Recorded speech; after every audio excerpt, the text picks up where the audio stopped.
The stars had become prisons and the void between them a graveyard for hope. Captain Jake Morrison stood on the bridge of the UE's Defiance, watching through the main screen as another human colony burned below them. The orange flames reached up from the surface of Kepler 442b like desperate fingers clawing at the dark sky above. "Sir, the Zenith ships are moving away from the planet," said Navigation Officer Lisa Carter from her station. Her voice carried the same hollow tone that everyone used these days when talking about the aliens. Fear had become so common that people forgot how to sound afraid. Jake nodded but kept his eyes on the burning world. 3 million people had lived on that planet yesterday. Miners and farmers and teachers and children who just wanted to build something good in the cold emptiness of space. Now they were smoke and ash because they could not mine enough crystals to satisfy their alien masters. The Zenith Empire had ruled 17 star systems for over 1,000 years. Their ships looked like giant pieces of glass floating through space, but they hit harder than any weapon humans had ever built. The aliens inside them were tall and thin with skin that looked like polished stone. They spoke in voices that sounded like breaking ice, and they never showed mercy to anyone. Chief Engineer Ryan Blake reports all systems ready for jump, said Communications Specialist Amy Rodriguez. She was young and had joined the crew just 2 months before the Zenith came to their sector. Jake wondered if she would live long enough to see her 20th birthday. "Hold position," Jake ordered. He wanted to watch a little longer. Not because he enjoyed seeing people die, but because he needed to remember. Every human left alive needed to remember what the Zenith did to those who could not serve them properly. The communication system crackled to life, and a voice like grinding metal filled the bridge. Commander Vex Thara of the Zenith 3rd Fleet was broadcasting on all human frequencies. The alien always spoke in perfect English because the Zenith had studied every species they conquered. They knew exactly how to make their words hurt the most inferior creatures of the species called human, the voice said without any emotion. "You have witnessed the fate of those who failed to meet our requirements. Your mining colony produced only 60% of the required crystal output for the past quarter cycle. This failure has been corrected through elimination." Jake felt his hands from fists, but he kept his face calm. His crew was watching him, and they needed to see strength, not anger. Anger got people killed when dealing with the Zenith. "All remaining human settlements will now receive updated tribute demands," Vex Thara continued. "Food production must increase by 40%. Mining output must double. Population growth must be restricted to replacement levels only. You have 72 of your hours to confirm compliance." The message paused, and Jake knew what was coming next. Every human in the galaxy knew what came next because they had heard it so many times before. Failure to comply will result in complete sterilization of all human worlds. Your species will become extinct. This is not a threat. This is a promise. Vex Thara out. The bridge fell silent except for the soft humming of the ship's engines. Lisa Carter turned in her chair to look at Jake with eyes that had seen too much death for someone so young. Ryan Blake appeared on the main screen from the engine room, and his face was red with anger that he was trying to control. Amy Rodriguez just stared at her console like she was trying to make the universe make sense through willpower alone.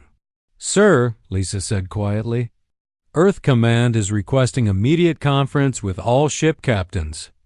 They're talking about surrender." Jake had expected this. The politicians back home had been discussing surrender for months now. They called it negotiation, but everyone knew what it really meant. They wanted to give up and hope the Zenith would let some humans live as slaves instead of killing everyone. "Tell Earth Command that the Defiance will comply with all orders," Jake said. He saw the disappointment in his crew's faces, but he had to be careful. The Zenith monitored all human communications, and any sign of rebellion would bring their ships. Down on Earth like hammers. But Jake Morrison had not survived 15 years in deep space by giving up when things looked impossible. While Earth Command talked about surrender, he would be making other plans. There were still humans out there who remembered what it felt like to be free. There were still people who would rather die fighting than live on their knees. The burning planet below them was growing smaller as the Defiance moved away, but Jake kept watching until it was just another star in the darkness. He would remember those 3 million people, and he would make sure their deaths meant something. The Zenith thought they had broken humanity, but they had only made them angry, and angry humans were dangerous things even when they seemed helpless. Dr. Elena Martinez had always been good at solving puzzles, but the piece of Zenith technology sitting on her lab table was the hardest puzzle she had ever seen. The crystalline fragment looked like a piece of broken glass, but it hummed with energy. That made her teeth ache when she got too close to it. Europa Research Station orbited Jupiter in the cold outer reaches of the solar system where the Zenith rarely bothered to patrol. The station had been built to study alien life forms, but now it served a different purpose. Elena and her team were trying to understand how Zenith technology worked so humans could find a way to fight back. The crystal matrix is unlike anything we've seen before, said her research partner Dr. Kevin Walsh as he adjusted the scanning equipment. It seems to respond to electromagnetic fields, but not in any way that makes sense according to our physics. Elena nodded and made notes on her tablet. They had been studying the fragment for 3 months ever since a smuggler named Pete Davis brought it to them. Pete claimed he found it in the wreckage of a Zenith scout ship that crashed on an asteroid, but Elena suspected he had stolen it during a raid. She did not ask questions because she needed the sample more than she needed to know where it came from. The crystal fragment had come from the control center of a Zenith ship. Every alien vessel was built around these crystalline cores that seemed to control everything from weapons to life support. The crystals were beautiful in a way that made humans uncomfortable because their beauty was completely alien and cold. Look at this, Kevin said as he pointed to readings on his screen. When I expose the crystal to random electromagnetic pulses, it shows no reaction at all. But when I use specific frequencies, something interesting happens. Elena walked over to look at the data. The crystal had suddenly started glowing with a soft blue light, and the energy readings were jumping all over the place. But what caught her attention was not the light or the energy. It was the frequency Kevin had used to trigger the reaction. That frequency, she said slowly. Run it through the neural pattern database. Kevin typed commands into his computer and pulled up files that contained brain scan data from hundreds of human volunteers. The researchers at Europa had been collecting this data for years as part of their studies into how humans reacted to alien contact. What they found made Elena's hands shake with excitement. It's a perfect match, Kevin whispered. That frequency is identical to the neural patterns humans generate when experiencing intense fear or anger. Elena stared at the screen and felt pieces of the puzzle clicking together in her mind. The Zenith had conquered every species they encountered because their technology was superior in every way. Their crystalline computers could process information faster than any human brain. Their weapons could destroy entire cities with single shots. Their ships could travel between stars and days instead of years. But what if their greatest strength was also their greatest weakness? What if the same crystalline technology that made them so powerful could be turned against them by something humans did naturally?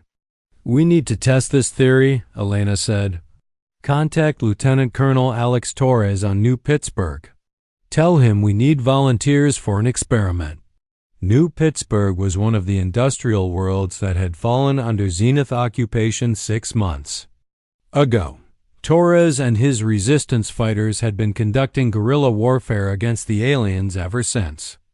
Most people thought the resistance was hopeless, but Torres kept fighting because he did not know how to do anything else. The message from Europa Research Station reached Torres while he was hiding in the ruins of a steel factory with his team. Sergeant Maria Gonzalez and Corporal Danny Wright were cleaning their weapons while Torres studied maps of Zenith patrol routes on his tactical computer. "Sir, we're receiving a priority transmission from Dr. Martinez," said his communications. "Officer Lieutenant Sarah Kim. She says she may have found something important about Zenith technology." Torres read the message twice before he understood what the scientist was asking. She wanted him to find volunteers who were willing to get close to Zenith equipment while experiencing intense emotional states. It sounded like suicide, but Torres had seen enough of his friends die to know that suicide might be their only option anyway. "Sergeant Gonzalez," he called. "How many people do we have who lost family in the occupation?" "All of them, sir," Maria replied without looking up from her rifle. "Every single person in the resistance has lost someone." Torres nodded. That was what he had expected. The Zenith did not take prisoners, and they did not show mercy to civilians who got in their way. Every human on New Pittsburgh had watched friends or family die in the past 6 months. The survivors were filled with anger that had nowhere to go because fighting back seemed impossible. "Then we have plenty of volunteers," Torres said. "Tell Dr. Martinez that we'll try her experiment. What's the worst that could happen?" "Danny." Wright looked up from his weapon and gave Torres a look that said the worst thing that could happen was everyone dying horribly. But Danny had been giving Torres that look for months and they were all still alive, so Torres decided to ignore it. The plan was simple in the way that all desperate plans were simple. Torres would lead a small team to raid a Zenith supply depot while Elena monitored them remotely. If her theory was correct, then human emotions might be able to disrupt alien technology in ways that conventional weapons could not. 3 days later, Torres crouched in the darkness outside the supply depot with Maria and Danny beside him. Zenith facility was a collection of crystal towers that glowed with soft light in the night. Guards moved between the buildings, but they moved slowly because they did not expect any serious resistance from humans. "Remember what Dr. Martinez said," Torres whispered into his communicator. "Don't try to control your emotions. Let yourself feel angry about what they did to us. Let yourself remember everyone we've lost." Torres thought about his wife Linda, who had died in the first bombardment. He thought about his son Kevin, who had been killed trying to evacuate civilians.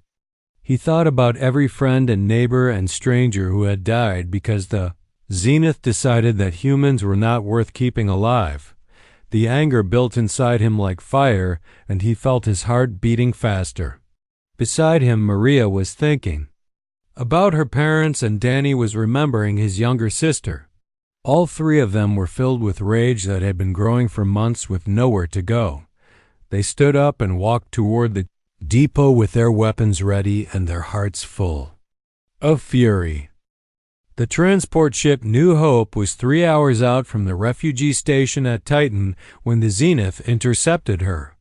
Captain Lucy Stone had been flying evacuation runs for 8 months, and she knew the alien patrol patterns better than anyone alive. But today something was different. Today the Zenith were hunting. "Ma'am, we have multiple contacts on approach vector," called out her co-pilot Jim Parker. 6 ships minimum, and they're moving fast. Lucy checked her instruments and felt her stomach drop. The New Hope was carrying 30,000 refugees from the destroyed colonies of Centauri Prime. Families with children and old people and sick people who just wanted to find somewhere safe to wait out the war. They had no weapons and no shields, and no chance of outrunning Zenith battle cruisers. "Send the distress signal," Lucy ordered. "Tell anyone listening that we are a civilian vessel with no military value." But Lucy knew the message would not matter. The Zenith had stopped caring about the difference between soldiers and civilians months ago. They had decided that humans were too dangerous to be allowed to exist, and they were methodically wiping out every person they could find down in the passenger compartments. Families huddled together as the ship shook from weapons fire. Parents held their children close and tried to think of words that would make everything seem normal. But children were smart, and they knew that nothing would ever be normal again. 8-year-old Bobby Martinez pressed his face against a porthole and watched the Zenith ships closing in. The alien vessels looked like flying cathedrals made of ice, and they moved through space with the cold beauty of predators. Bobby had seen ships like these before when they destroyed his home on Kepler Station.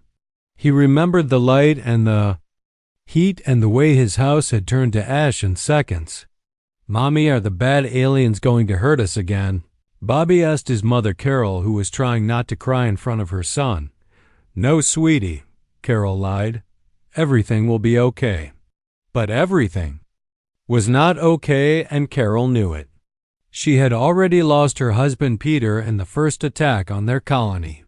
She had already watched friends and neighbors die while trying to escape. Now she was going to lose Bobby too, and there was nothing she could do to stop it. The Zenith opened fire without warning because they did not believe in giving speeches to people they planned to kill. Energy beams cut through the New Hope's hull like knives through paper. Air rushed out into space, and emergency lights flashed red as the ship began to break apart. Captain Stone stayed at her controls even as the bridge filled with smoke and sparks. She tried to send one final message to Earth Command, but the communication system was already dead. The last thing she saw was a Zenith energy beam heading straight for the bridge. The New Hope exploded in a flash of light that could be seen from Jupiter. 30,000 people died in that moment, including Bobby Martinez and his mother Carol. They died because they had been born human in a galaxy where the Zenith Empire decided that being human was a crime punishable by death. News of the massacre spread through the human colonies faster than light-speed communications. Admiral Kate Sullivan received the report while hiding in her secret base in the asteroid belt. The former Earth Defense Force commander had been organizing resistance cells across human space, but the destruction of the New Hope hit her like a physical blow. 30,000 civilians, she said to her aide, Commander Frank Lewis. They killed 30,000 refugees who were just trying to find safety. Frank nodded and tried to think of something to say that would help, but there were no words for this kind of evil. The Zenith had crossed a line that could never be uncrossed.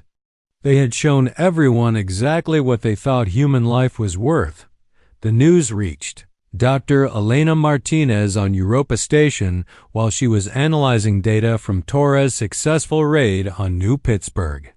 The lieutenant colonel and his team had managed to disrupt an entire Zenith supply depot using nothing but their anger and some basic understanding of crystal resonance patterns.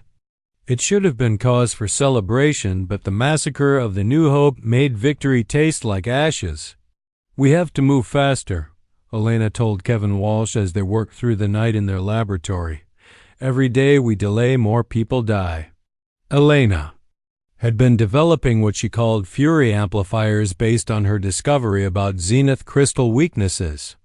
The devices were designed to focus human emotional energy into electromagnetic frequencies that could overload alien technology. But the amplifiers were still experimental and untested on a large scale. The breakthrough came when Sergeant Pete Johnson and his squad were cornered by Zenith forces during a reconnaissance mission on the mining world of Ceres. Pete's team included 5 soldiers who had all lost family in various Zenith attacks. When the aliens surrounded them in an abandoned mine shaft, the humans had nowhere to run and nothing left to lose. "They killed my wife and daughter," Pete said to his soldiers as Zenith energy weapons charged up outside their hiding place. "They killed all our families, and now they want to kill us too." The other soldiers nodded and felt the familiar anger building in their chests. But this time something was different. This time Pete was wearing one of Dr. Martinez's experimental Fury amplifiers, and the device was recording everything. "Well, I say we show these crystal freaks what humans do when they get pushed too far," Pete continued. "I say we make them pay for every person they murdered." The squad charged out of the mine shaft with their weapons firing and their hearts full of rage.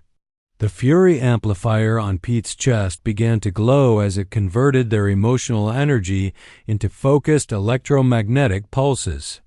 The Zenith soldiers raised their crystalline weapons, but something went wrong with their equipment. Every piece of Zenith technology within 50 meters began to malfunction at once. Crystal matrices shattered like glass in a thunderstorm. Energy. Weapons exploded in their users' hands. Personal shields flickered and died as their control systems overloaded from electromagnetic interference that should not have been possible. Pete and his squad watched in amazement as their enemies fell, without firing a single shot. The Zenith soldiers collapsed as their life support systems failed and their crystalline implants fried their nervous systems. In less than 30 seconds, 6 aliens were dead and 5 humans were still alive and completely unharmed. Control. "This is Johnson," Pete said into his communicator with a voice full of wonder.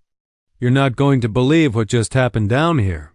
The news of Pete's victory spread through the resistance networks like wildfire.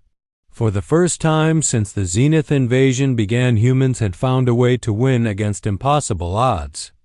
They had discovered that their greatest weakness might actually be their greatest strength. Dr. Martinez analyzed the data from Pete's encounter and felt hope for the first time in months. The Fury amplifier had worked better than she had dared to dream. Human emotional intensity, when properly focused, could not only disrupt Zenith technology, but completely destroy it. "We can do this," she told Admiral Sullivan during their next encrypted communication. "We can actually fight back and win." Sullivan looked at the data and began to smile for the first time since the war started. The Zenith had made one crucial mistake in their conquest of humanity. They had assumed that human emotions were a sign of weakness instead of recognizing them as the most powerful force in the galaxy. Captain Jake Morrison stood on the bridge of his new flagship and watched the Zenith battle fleet burn in the darkness ahead of them. The UES Retribution was the first human warship built specifically to use Dr. Martinez's Fury enhancement technology, and she had just proven herself in the most spectacular way possible. Tactical report. Jake called to his chief tactical officer, Ben Rogers, who was still staring at his instruments in disbelief. "Sir, we just destroyed a Zenith heavy cruiser and 4 escort vessels with a single salvo," Ben replied. "Their shields never even activated. Every crystal matrix in their ships overloaded simultaneously." Jake nodded and tried to look calm even, though his heart was pounding with excitement. 6 months ago, the idea of humans defeating Zenith warships had been pure fantasy. Now they were winning battles that should have been impossible, and the alien empire was starting to panic. The Retribution was equipped with Fury amplifiers built into every major system. When her crew experienced intense emotions, the ship itself became a weapon that could project electromagnetic chaos across vast distances.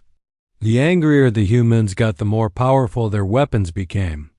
Weapons specialist Kelly Davis reports, "All Fury enhancement systems operating at peak efficiency," said communications officer Lisa Carter, who had followed Jake from the old Defiance. "She says the crew emotional resonance is stronger than anything we've seen in testing." That made sense to Jake because this crew had every reason to be angry. Most of them had lost family and friends in Zenith attacks. They had watched their colonies burn and their people die while feeling helpless to stop it. Now they finally had a way to fight back, and they were making the most of it.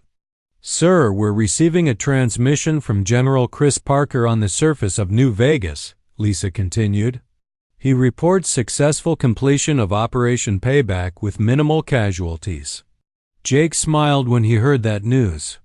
New Vegas had been under Zenith occupation for 8 months, and the humans living there had suffered under brutal alien rule. But General Parker had led a coordinated uprising using Fury-enhanced weapons, and the results had been devastating for the occupying forces.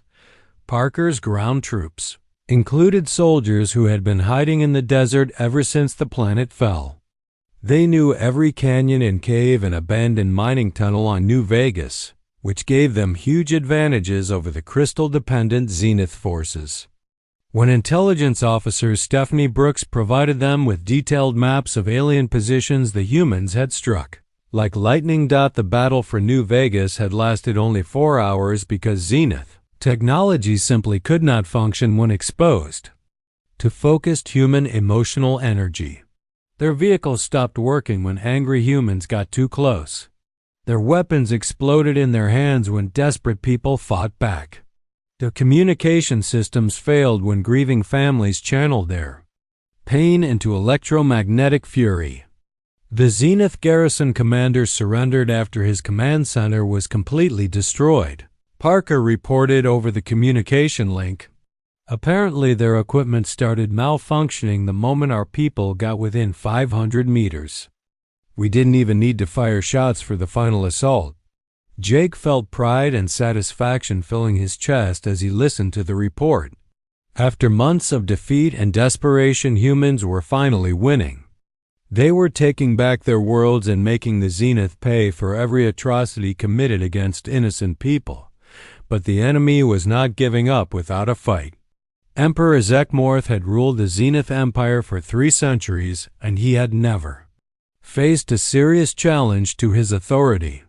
The idea that inferior biological creatures could threaten his perfect, crystalline civilization was something he could not accept. "All fleet commanders report to the bridge immediately," came the Emperor's voice across every Zenith communication channel. "The human infestation has spread beyond acceptable parameters. We will implement Final Protocol 7. Jake and his crew intercepted that transmission and felt cold fear replace their recent joy. They had captured enough Zenith equipment to understand some of their military terminology, and Final Protocol 7 was something that made even hardened soldiers nervous. "Sir, Final Protocol 7 refers to planetary sterilization weapons," said Ben Rogers as he consulted captured alien databases. "They're planning to destroy entire worlds rather than lose them to human resistance." Jake felt his hands form fists as he realized what the Emperor was planning. The Zenith had decided that if they could not rule humanity, then they would simply eliminate the species entirely. Every human world would be targeted for complete destruction, including Earth itself. "Get me Admiral Sullivan on Priority Channel," Jake ordered. "Tell her we need to accelerate the timeline for Operation Final Fury." Operation Final Fury was the plan that Admiral Sullivan and Dr. Martinez had been developing for the past 2 months. Instead of fighting individual battles across the galaxy, they would take the war directly to the Zenith, homeworld of Christos Prime.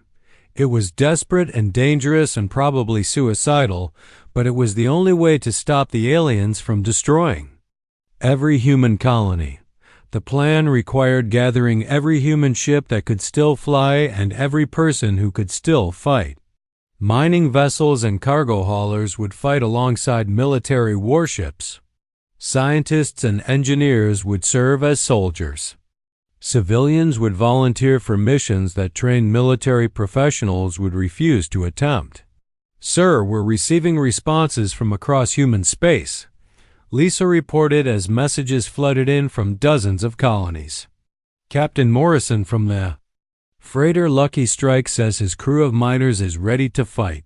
Dr. Amanda Walsh from the research vessel Discovery wants to know where to send her people.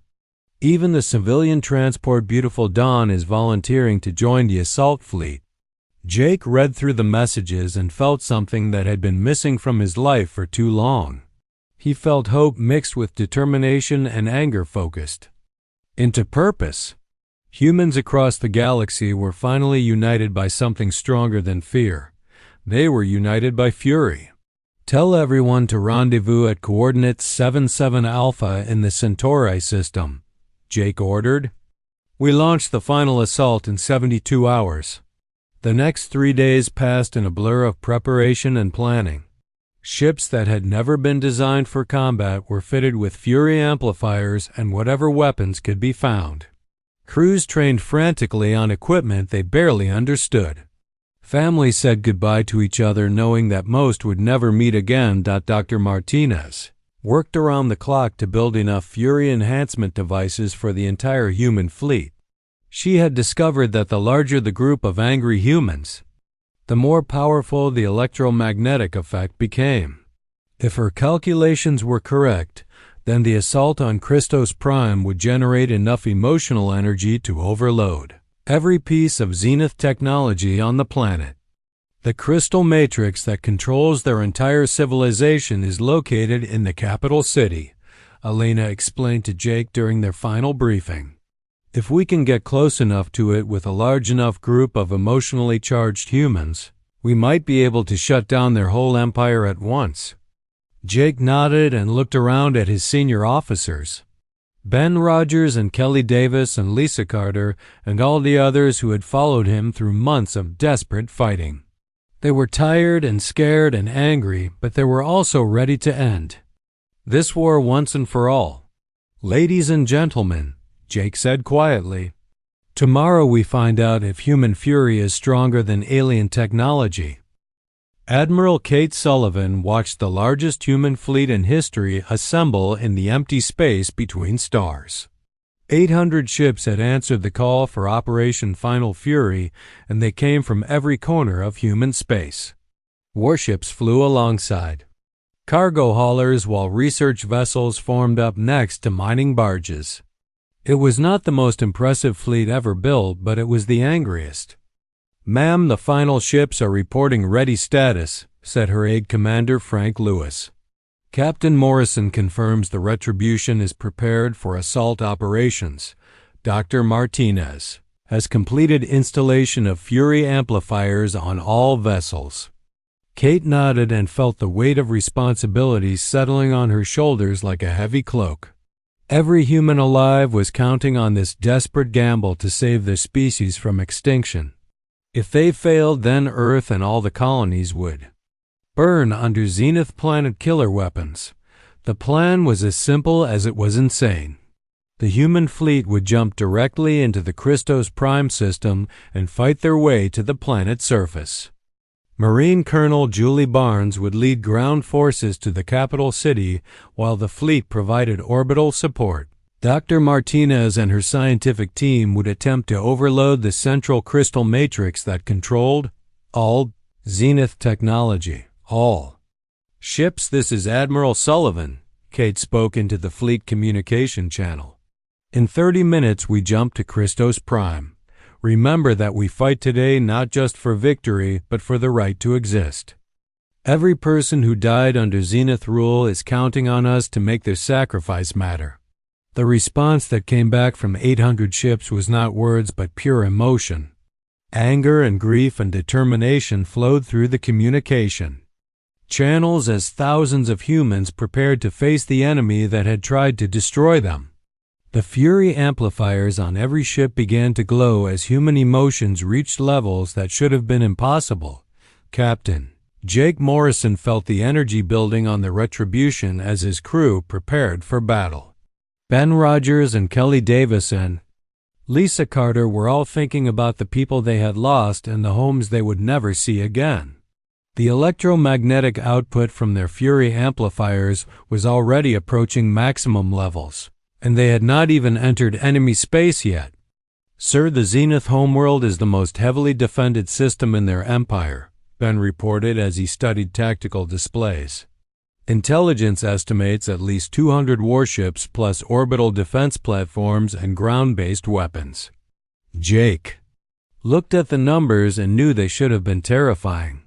The human fleet was outnumbered and outgunned by enemies with superior technology. Under normal circumstances, the battle would be over before it began.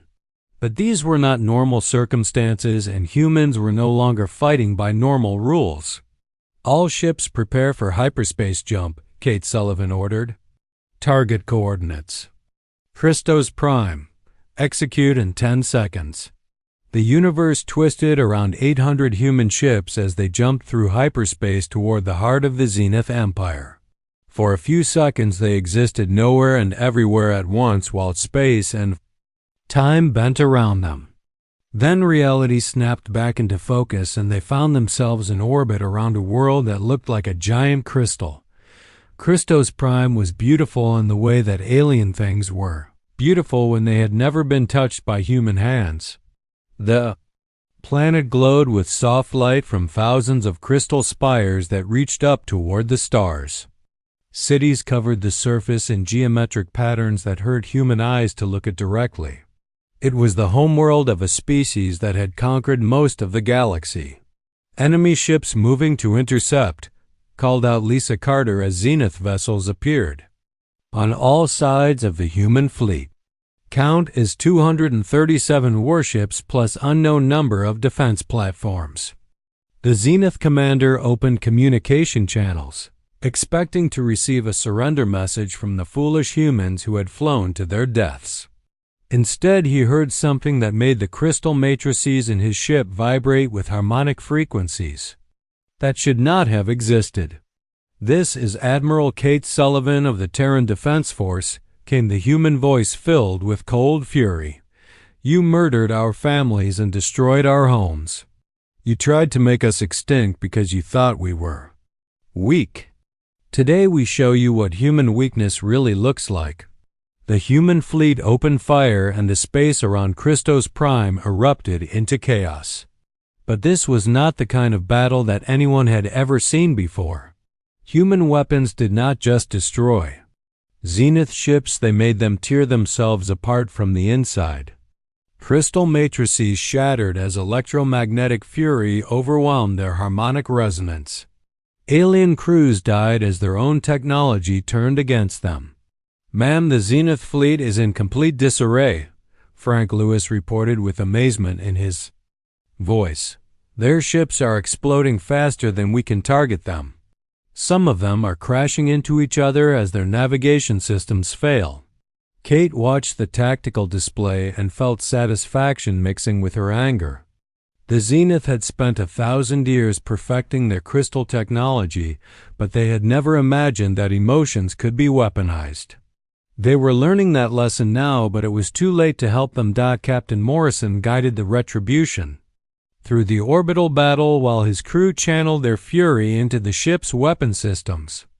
Every shot they fired carried the emotional weight of human suffering, and the Zenith vessels simply could not withstand that kind of assault. Their perfect crystalline hulls cracked like eggs and their crews died screaming in languages that humans did not understand. "Sir, the planetary defense grid is coming online," Ben Rogers warned. "Those weapons are designed to destroy entire fleets." Jake looked at the massive defense platforms orbiting Christos Prime and felt his heart rate increase. Each platform was the size of a small moon and bristled with weapons that could vaporize ships from thousands of kilometers away. But Jake also noticed something else about the platforms that gave him hope. "Look at their power signatures," he told Ben. "Those platforms are controlled by the same crystal matrix system as everything else in the Zenith Empire." Kelly, prepare a concentrated fury pulse targeted at the lead platform. Weapons specialist Kelly Davis had lost her entire family when the Zenith destroyed the colony on Proxima Station. She had spent months learning to focus her grief and anger into electromagnetic energy that could overload alien technology. Now she had a chance to use that skill against the most important target of her life. "Fury pulse charged and ready, sir," Kelly reported. "All crew emotional resonance at maximum levels." The Retribution fired a single concentrated burst of pure human emotion at the lead defense platform. The electromagnetic pulse hit the crystal control center and spread through the entire structure like wildfire. Every crystal matrix in the platform overloaded simultaneously, and the massive weapon simply tore itself apart from internal stress fractures. "Direct hit," Kelly called out with savage satisfaction. "Platform destroyed." Secondary explosions are taking out 2 more platforms. But the real battle was just beginning. Colonel Julie Barnes and her Marines were already launching toward the planet's surface in assault ships while the fleet fought to maintain orbital control. The Colonel's mission was to reach the capital city and plant Dr. Martinez's experimental device at the central crystal matrix that controlled all Zenith technology. "Ma'am, we have Marines on the ground," Frank Lewis reported. Colonel Barnes reports heavy resistance, but Fury enhancement weapons are proving effective against Zenith ground forces. Kate nodded and watched the tactical display as red dots, representing human soldiers, fought their way through the alien capital.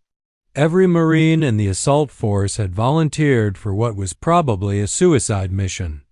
They were fighting their way through a city filled with millions of enemies, while carrying a device that might save humanity or might explode and kill everyone within 50 kilometers.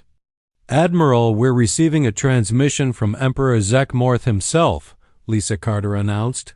"He wants to negotiate." Kate looked at the communication request and felt cold amusement. The Zenith Emperor who had ordered the destruction of countless human worlds now wanted to talk peace when his own homeworld was under attack. She accepted the transmission and prepared to hear what the alien leader had to say. "Human Commander," came the Emperor's voice through the speakers. "You have proven your species more dangerous than anticipated. I propose cessation of hostilities and negotiated settlement." Kate Sullivan had spent her entire career learning diplomacy and military protocol. But today she was not interested in being diplomatic with a creature that had tried to commit genocide against her species. "Emperor Zekmorth," she replied, "you had your chance for negotiation before you started murdering civilians. Now you get to learn what humans do to people who hurt our families."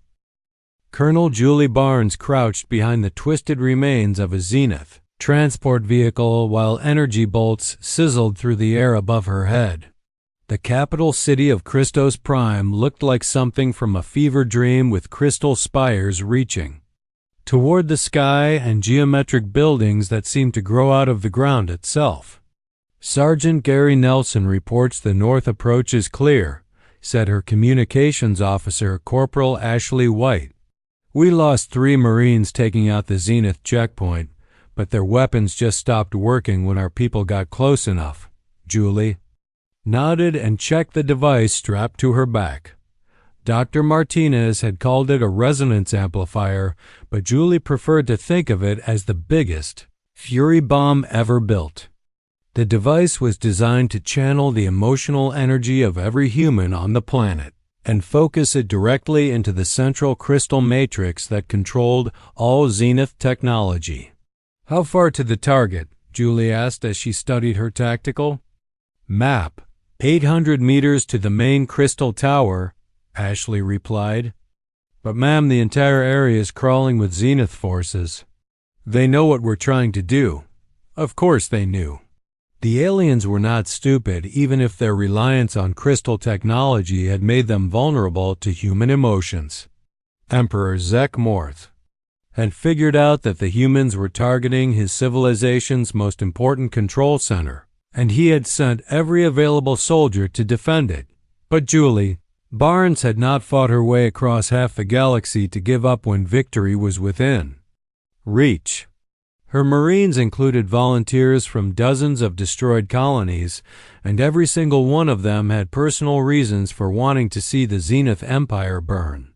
Their Fury amplifiers were glowing so brightly that they looked like walking stars in the alien twilight. "All units, this is Colonel Barnes," she spoke into her communicator. "Final assault begins in 60 seconds. Remember that every human who ever died under Zenith rule is counting on us to finish this job." The response from her scattered Marines was wordless, but she could feel their emotions through the tactical network. Anger and grief and determination flowed between the soldiers like electricity, and their fury amplifiers began resonating in harmony. The electromagnetic effect was so powerful that Zenith crystal technology started malfunctioning within a kilometer radius. Julie stood up and began running toward the crystal tower, with her Marines following behind her. Zenith soldiers tried to stop them, but their weapons exploded in their hands as soon as the humans got close. Their crystal armor cracked from harmonic stress, and their communication implants fried their nervous systems. The perfect order of their civilization was falling apart under the chaotic storm of human emotion. Above them in orbit, Admiral Kate Sullivan watched the tactical display and felt her heart pounding with anticipation. The space battle was essentially over, with most of the Zenith fleet destroyed or disabled. Now everything depended on Julie Barnes and her Marines reaching the central crystal matrix before enemy reinforcements could stop them. "Ma'am, we're detecting massive energy buildup from the planet's surface," reported Frank Lewis. "The resonance amplifier is charging to full power." Kate looked at the readings and saw numbers that should have been impossible. The device was channeling the emotional energy of 800 ship crews plus thousands of Marines on the ground. The electromagnetic output was reaching levels that made her instruments shake with harmonic vibrations. Dr. Elena Martinez monitored the resonance amplifier from her position aboard the Retribution and felt amazement mixed with terror. Her device was working better than she had ever dared to hope, but the energy levels were climbing beyond anything she had calculated. She was no longer sure if the crystal matrix would simply overload or if the entire planet might tear itself apart. "Captain Morrison, the amplifier is approaching critical threshold," Elena reported. "If Colonel Barnes activates it at current power levels, the feedback could destroy everything within 50 light years."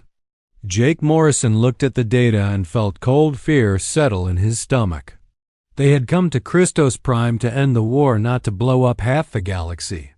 But they were committed now, and there was no way to stop the chain reaction that human fury had started. "Doctor, can you reduce the power output?" Jake asked. "Not without Colonel Barnes stopping the assault," Elena replied. "The amplifier draws its energy from human emotions, and right now every person in this system is feeling the strongest emotions of their lives." Down on the planet's surface, Julie Barnes and her surviving Marines reached the base of the central crystal tower. The structure rose 3 kilometers into the sky and glowed with light that seemed to come from inside the crystal itself. It was beautiful and alien and absolutely terrifying, because Julie knew it was the heart of a civilization that had tried to murder her entire species. "Sergeant Nelson, take your team and secure the perimeter," Julie ordered. "Corporal White, help me get this device to the tower base." The resonance amplifier was heavy, but Julie had carried heavier burdens during the long war against the Zenith. She thought about her husband David, who had died defending their colony on Kepler Station. She thought about her daughter Emma, who had been killed in a Zenith bombing raid on a refugee convoy. She thought about every friend and neighbor and stranger who had suffered under alien rule. The amplifier began to glow as it absorbed her emotional energy and converted it into electromagnetic fury. Julie could feel the device pulling at her anger and grief and determination like a black hole pulling at light.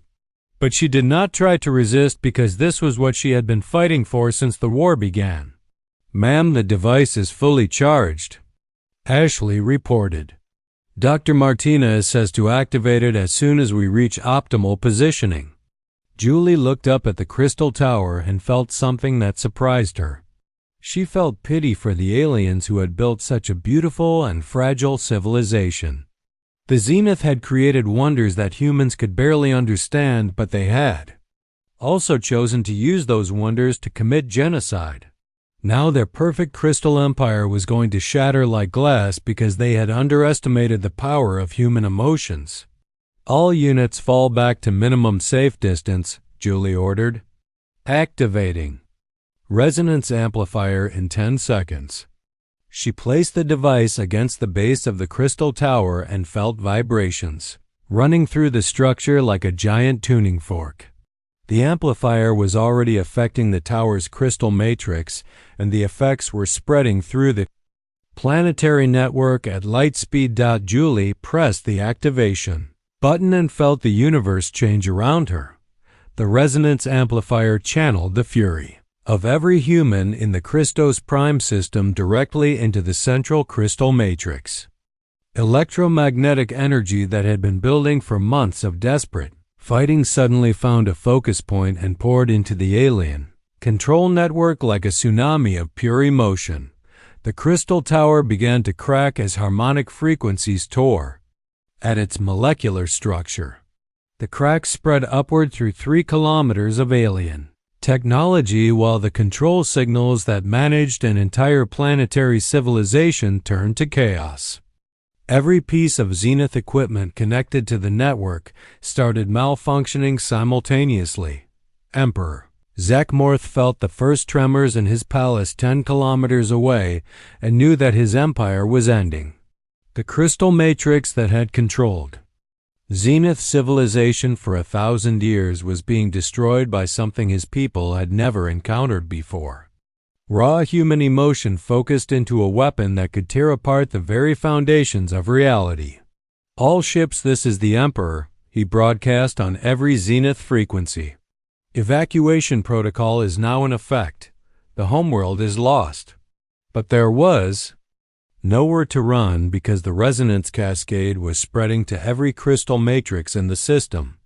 Zenith ships trying to escape found their engines failing as their control crystals shattered. Space stations lost power as their crystal cores overloaded. Even the smallest devices stopped working as the electromagnetic storm raged through every piece of alien technology. Colonel Barnes watched the crystal tower collapse in slow motion as cracks spread through its entire structure. The sound it made when it fell was like the universe itself crying out in pain. But Julie felt no sympathy for the aliens because they had brought this destruction on themselves when they chose to target innocent humans. "All Marines, this is Colonel Barnes," she spoke into her communicator. "Mission accomplished. The Zenith Empire is finished." Above in orbit, Admiral Sullivan watched her instruments as electromagnetic chaos spread across the entire planet. Every crystal structure on Christos Prime was failing at once, and the effect was spreading to other worlds through the Zenith Communication Network. An empire that had ruled 17 star systems for a millennium was collapsing in a matter of hours. "Ma'am, we're receiving surrender transmissions from Zenith forces across the galaxy," Frank Lewis reported with wonder in his voice.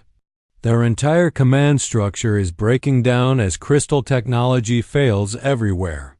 Kate Sullivan looked at the tactical display and saw red enemy markers changing to green surrender signals across dozens of star systems.